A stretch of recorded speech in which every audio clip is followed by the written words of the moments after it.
20 anni fa a Cortina nascevano 140 bambini ogni anno, oggi sono solo 20. C'è un unico asilo e a gestirlo è la parrocchia. Tra nido e materna ci sono 90 bambini con 17 operatori. Lo Sci Club 18 ha donato loro un defibrillatore, un gesto che fa parte dei tanti in cui lo Sci Club 18 si impegna, visto che ogni anno nell'arco alpino veneto fa interventi per oltre 60.000 euro. Siamo attivi da circa 20 anni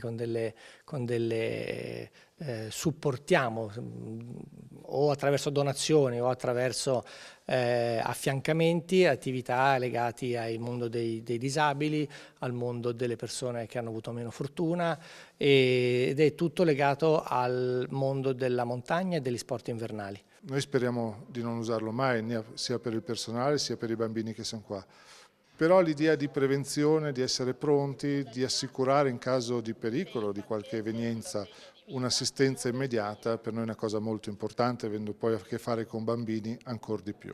L'ULSS 1 Dolomiti ha formato gli operatori e pur sperando non debba mai servire, tutte le 17 persone che lavorano nell'asilo oggi sono in grado di utilizzare lo strumento ora in loro dotazione. La donazione di un defibrillatore è importante sia dal punto di vista sanitario che dal punto di vista sociale, perché l'obiettivo che ci siamo posti, in particolare in quest'ambito dell'urgenza e dell'emergenza, è proprio quello di diffondere la cultura del primo soccorso, cioè di formare le persone ad attivare quelle che sono quelle prime misure che possono salvare la vita di una persona in situazione di emergenza.